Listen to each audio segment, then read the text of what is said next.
রাজা তার উজিরকে বলে দিয়েছিল সকাল থেকে এটা কাজ করবা, এই কাজগুলো করবা। উজির বলেছিল যে আমাকে যে কাজগুলো বলেন কোনটা কখন গুরুত্বপূর্ণ কোনটা ছুটে যায় তার চেয়ে আপনি আমাকে একটা তালিকা করে দিলে ভালো হয়। একটা তালিকাও করে দিয়েছিল। তালিকা দেখে দেখে সে কাজ শুরুই করেছিল। হঠাৎ করে রাজার মনে হলো সে একবার শিকারে যাবে। ঘোড়ার পেটে উঠে যখন রেকাবে পা ঢুকিয়েছে, রেকাবে পা ঢুকালে পা আটকে গিয়েছিল। পাটা যখন ছুটাতে পারছিল না তখন সে উজিরকে বারবার ডাকছিল, আমার পাটা এখান থেকে বের করে দাও। পাটা বের করতে যাচ্ছিল না উজির, কারণ উজির বারবার খুঁজছিল যে তালিকাটা করে দেওয়া হয়েছিল সেই তালিকার মধ্যে পা আটকে গেলে ওটা বের করে দেওয়ার বিধান ওখানে আছে কিনা। শেষ পর্যন্ত রাজার পা আর ওখান থেকে বের করা যায় নাই এবং রাজাকে মুক্ত করা সম্ভব হয় নাই বলে আমরা গল্পে জেনেছি। ঠিক আমার কাছে আজকে সংসদ এরকম একটা গল্পের মতো মনে হয়।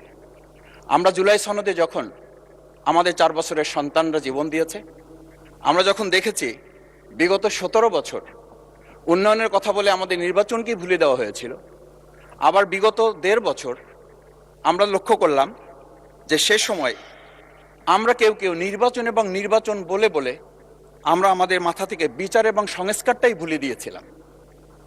আবার এখন এসে আমরা দেখলাম যে আমাদের নখের কালি শুকাতে না শুকাতেই উন্নয়নের কথা বলে আমরা আবার জুলাই সনদটাকেই ভুলে দিতে বসেছি। আমি খুবই বিব্রত হই যে আমাদের সন্তানেরা রাস্তায় দাঁড়িয়ে সেদিন কি প্ল্যাকার্ডে এটা লিখেছিল যে আমরা একটা ফ্যামিলি কার্ডের জন্য আজকে রাস্তায় দাঁড়িয়েছি।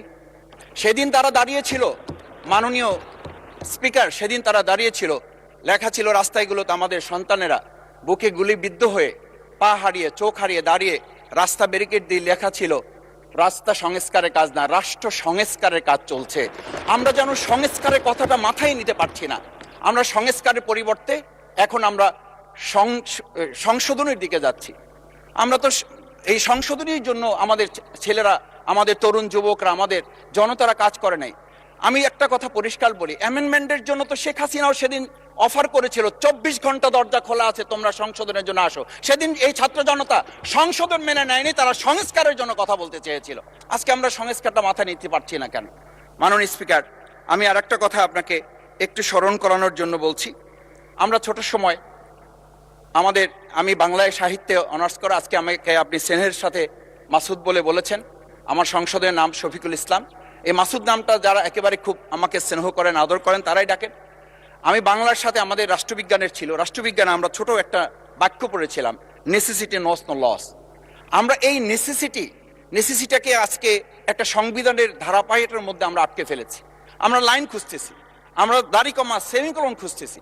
আমরা আজকে পরিষ্কার একটা কথা বুঝি যে আমাদের এই সংস্কারের প্রয়োজনটা এই কারণে দরকার হয়েছে, এই প্রস্তাবটা এজন্য উত্থিত হয়েছে যে এটা 30 কার্য দিবসের মধ্যে যেখানে করার কথা ছিল সেখানে আমরা খাল খননে গুরুত্ব দিলাম, ফ্যামিলি কার্ডে গুরুত্ব দিলাম, কৃষি কার্ডে গুরুত্ব দিলাম, আমরা আরো অনেক কাজে গুরুত্ব দিলাম। অথচ যেটার জন্য আজকে নির্বাচন করে আমরা এখানে নিজেরা কথা বলার সুযোগ পেলাম, সেই সংস্কার আমরা নজর দিতে পারলাম না কেন? মাননীয় স্পিকার, আমি আর দুটো কথা বলি।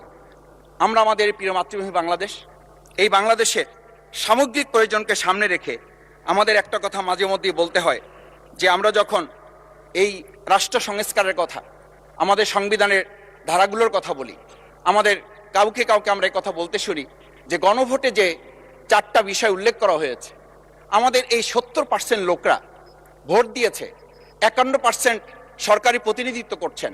আমি তো একটা কথা যদি পরিষ্কার করে সরকারি বেঞ্চে যারা আছেন, ট্রেজারি বেঞ্চে যারা আছেন, তাদের বিনয়ের সাথে যদি জিজ্ঞেস করতে চাই যে আমরা 51% ফ্যামিলি কার্ডের পক্ষে ভোট দিয়েছে আর আমাদের 70% তো জুলাই সনদের ভিত্তিতে রাষ্ট্র গঠনের পক্ষে ভোট দিয়েছে, আমরা তাহলে 51%কে গুরুত্ব দিয়ে ফ্যামিলি কার্ড বিতরণ করে জনগণের সেই 17 বছরের উন্নয়নের কথা বলে কি আমরা মূল জায়গা থেকে আমাদের দেশের জনগণকে আবার আরেকটা জায়গায় নিয়ে যেতে চাচ্ছি? এমন করে যে আমরা লক্ষ্য করছি, আমরা বলি সবার আগে বাংলাদেশ, আমরা বলি সবাই মিলে বাংলাদেশ।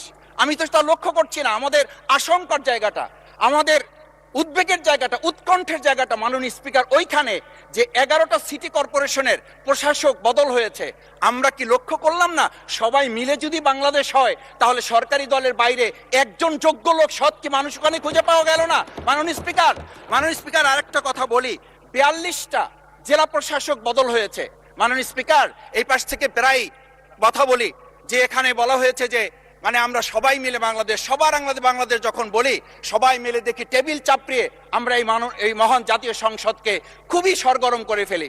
এই 42টা যে জেলা প্রশাসক নিয়োগ হয়েছে, এই জেলা পরিষদে গোটা বাংলাদেশের মধ্যে আজকে এখানে যে কমিটি হয়, সেই কমিটিতে আমরা বলি ন্যায্যতার ভিত্তিতে আপনাদের থেকে 2 জন দেন, 1 জন দেন।